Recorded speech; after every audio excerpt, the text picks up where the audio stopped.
baya kuba ngabantu bam. uThixo wami abe nguThixo wami ukuthi apho ufela khona ngiyakufela khona, ngingcwetyelwe khona. Makenjenje uYehova kum aphinde ukwenjenje, ukufa konke ukuya kungahlula nawe. Jesus. Amen. Apha ke uMamote uhamba nomamazala wakhe. Jesus. Amen. Unawo abesuka kwilizwe laseBethlehem kwaYuda bebemkiswa ngenxa yendlala.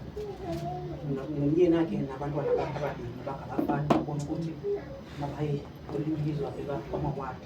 Jesus. Babona ukuthi kunzima bahlala kuyo.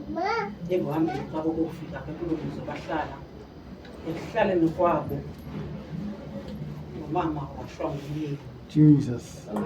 Umyeni wakhe washiyeka nabanyana bakhe, wathi sahlele sisemandi noonyana bakhe, noonyana bakhe bamshiya.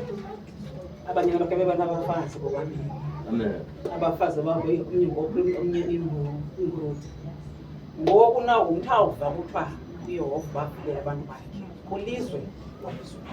Jesus. Amen. Abona ukuthi mandibuyele kwindawo endandihlala kuyo. Ekucingeni kwakhe ke waqonda ukuthi makathethe nabamolokazana bakhe ukuthi ngoku uza kubuyela kwilizwe lakowabo. So ufuna ke ngokubakhulula bagoduke Amen. baye ngakompuma wabo. Amen. Ithi ke bakamandifunda ithi balila caba bakhe bafuna ukushiyeka kuye, bafuna uhamba naye. Jesus. Amen. Mane bacenga ibabonga ukuthi anawuphinda nibe namntana. Thixo kubathathile abantwana. Amen. Noba bangakhona bangakhula kudala bangabaningani ngahlala nibe ngabantu nendile kubo.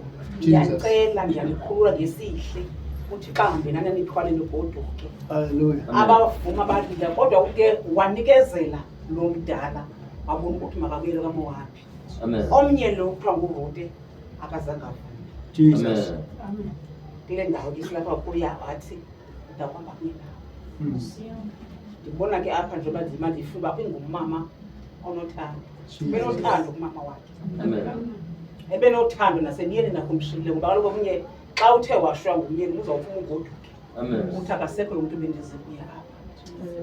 Izifungo wayezifungile zazithe kanti zinyanisekile. Hallelujah. Uba ndakuhlala nawe ndishihlulo ukufa benyanisile. Amen. Waqonda ukuthi lapha kumamazala wakhe ndiza kuhlala nawe mama, andizokwahlukana kunye nawe, ndizawuhamba nawe zonke ezi ndlela kuya khona ndihamba nawe, uyakuvuna mntu uzakuvula endawo abantu babonile ngabantu babo.